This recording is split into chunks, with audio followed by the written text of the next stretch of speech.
My name is John Passfield, and the title of this reading will be John and Dickens, Video 3, The Fezziwigs. Here's my novella, John and Dickens, A Christmas Mystery, a novella by John Passfield. Now, the diagram is maybe a little hard to see there. If I hold it up there, it's John, the figure on, must be your right, and Dickens from a drawing at about the time when he was writing A Christmas Carol, surrounded by his characters in block figures. Okay, and here's the summary on the back cover of the novel. Writer John Passfield leaves his home, buys a coffee, and drives down to the shores of Lake Erie to perform a Christmas ritual, strolling along the beach at Port Maitland.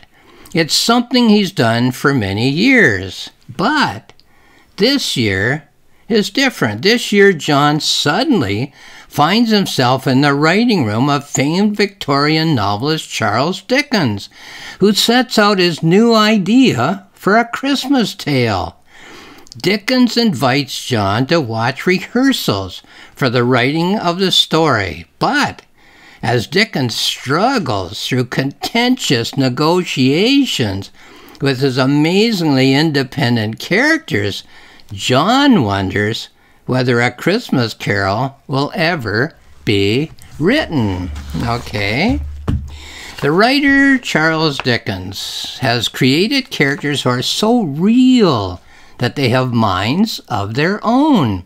He finds when he's about to write the story of his new novella, A Christmas Carol, that he is forced to negotiate with these newly created characters for permission to include them in his book. Just what, John wonders, do the characters object to in terms of the story that Dickens wishes to make of their characters and their situations?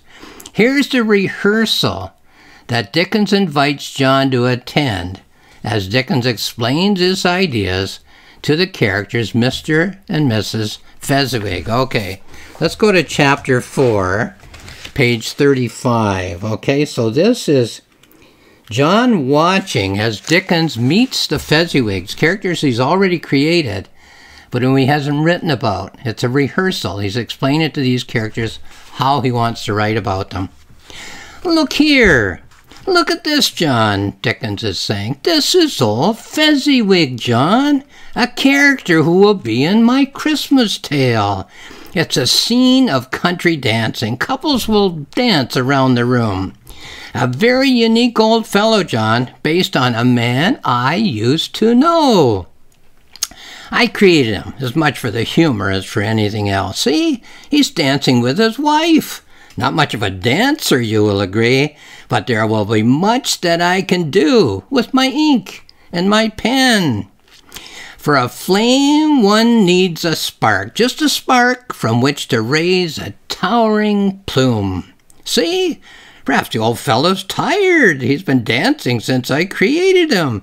I expected to have his story written by now. Come on along with me. Let's go talk to him. Let's go talk to old Fezziwig. Come on, John. Follow me. Dickens plunges into the scene, and I am tugged by an unknown force, and in I go. Okay, that's scene 1 of the Fezziwig rehearsal. Let's go to page 3940 for scene 2 of Dickens rehearsing the Fezziwigs. Here it is. Of course, I recognize old Fezziwig. I know A Christmas Carol quite well. But the old fellow seems a bit tired, not like he is each December when I spend an hour or two skimming the tale. But this is the actual Fezziwig. Perhaps he's usually in bed at this time. It's Christmas Eve, of course, as he dances with his wife. The fiddler, too, must be tired, for the music seems to me a trifle slow. Dickens strides to the center of the dancers. I remain here on the side. Dickens calls a halt, and the fiddle sags and dies. Dickens offers to do the dancing. I shall show you how it shall be done. He takes old Fezziwig by the shoulders and bids him stand aside. Then he makes to old Fezziwig's wife an elaborate bow. Dickens was talking to them, but all has gone silent all of a sudden. I can't hear the fiddle at all. It's become a scene in mime. All I can see is the animated fiddler sawing away with his arm and his bow at 2 or 3 times the speed that he managed before. Dickens takes hold of a little old lady, little old Mrs. Fezziwig, and whirls her around, and both of his calves seem to glow. Then Dickens, as he's dancing, looks back over his shoulder and winks at old Fezziwig. Old Fezziwig's eyes are popping. This is going to be me? He watches as his author, his doppelganger par extreme, whirls the love of his life round the outer edges of the Fezziwig world and back again. Then Dickens stops for a moment and points back down at his calves and laughs and winks again. Then the Dickens whirlwind spins away across the floor. Mrs. Fezziwig's face grows younger. She seems to be having the time of her life. Thoughts of running away with the author, perhaps. Dancing down the street and out of town. How could life with old Fezziwig ever be the same? What an amazing treat this is, getting to see behind the scenes. Dickens in person is much more dazzling character than the characters in his books. He oozes life, he glows, he illuminates the scene. Okay, that's scene 2 of Dickens rehearsing the Fezziwigs for the book that he plans to write about them, A Christmas Carol. Now here is scene 3. This is page 43-44. This is odd. Very odd. Just Dickens and the Fezziwigs. All the people who were here have faded away. Just Dickens and the Fezziwigs talking. And they seem to be at odds. I'm guessing, is it all in mime to me? The old gentleman's face seems worried. Wrinkles appear on the 2 old people, which the ebullience of Dickens's dancing had melted away. Mr. Fezziwig speaks to Dickens, quite in earnest it would seem. By her nodding, the old lady would seem to agree. I'm guessing it's all I can do, as I cannot hear a word. Dickens in turn is very serious. His face takes on a troubled form. The old gentleman speaks. Dickens listens. Once in a while the elderly lady adds a few words. Dickens nods and listens and nods and listens again. The 2 old people seem deeply troubled, extremely worried, very concerned. The comical figures of Dickens's story have been revealed by some strange process to be not so very comical at all. And then a 4th section as John reflects. So, old Fezziwig's not a dancer. His calves don't wink in actual life. They'll only wink when Dickens writes the scene. Is this what Dickens wants to show me? Or is it just something I'm observing on my own? Never thought of old Fezziwig as an actual person before. Which of the 2 old Fezziwigs should matter most to me? It's as if he's being transformed, distilled, it seems, by Dickens into something, into someone, a character, a person, an entity that is the product of a Dickens Fezziwig brew. So there's 4 scenes of Dickens rehearsing his characters, the Fezziwigs, in anticipation of writing their story. First he has to explain the story to them, tell them what he's going to do when he writes about them, and John witnessing the scene but wondering what's going on here. In this particular image arc of this novella, we find Dickens negotiating with his characters that he has created to get their permission to include them in the story which he wishes to write.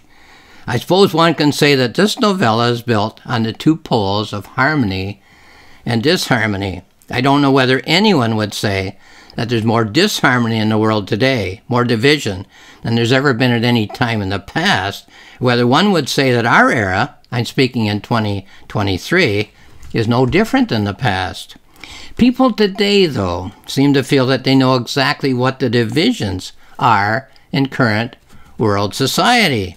They tell us that the divisions are race, gender, religion, sexuality, and I'm sure there are 2 or 3 more that they consider to be the basic divides among humankind. But if we look back in history with these topics in mind, we find a rather mixed story. Let's just take race, for instance. So we look at a particular era in history, we will see whites or blacks or aboriginals or Asians united against a common foe of another race. Fine.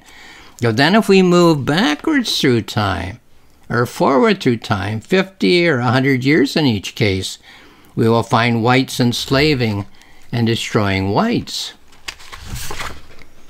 Turn my page here.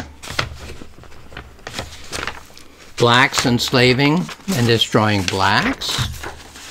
Aboriginals enslaving and destroying aboriginals. Asians destroying and enslaving Asians. So I think that race as a great division in our society is somewhat of a superficial explanation of the divisions that are no doubt there, that are obviously there. I think that what unites human groups and divides human groups is actually agenda. There are 2 kinds of agendas. We can call them shared agendas and opposed agendas. This explains why at times groups from 2 different races will form an alliance with the aim of enslaving and destroying a group from one of the same races of the shared alliance. We can look at the French and English in North America in the early days of European presence, and we can look at the Mohawk and the Iroquois in North America in the early days of European presence. At times, it was European against Aboriginal, and at other times it was European and Aboriginal allied against European and Aboriginal. Similarly, if we look at Shakespeare's history plays, we see that all of his characters, all of his forces, are of European ancestry. So the shifting alliances are based not on race, but on agendas. Agendas shared and agendas opposed. Common mythology is often based on superficial observation. Serious literature is always based on a much deeper understanding excuse me, of the dynamics of human interaction.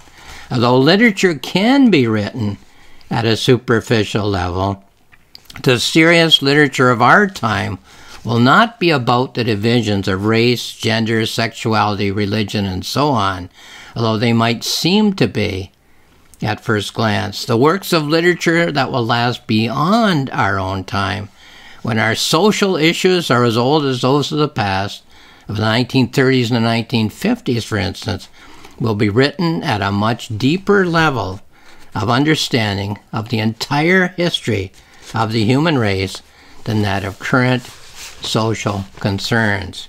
So, once again, this is my novella, John and Dickens, A Christmas Mystery, a novella by John Passfield. It can be found on Amazon, where there's more information. It can be found at my publisher's website, which is rocksmillspress.com, ROCKSMILLSPRESS.com. More information there.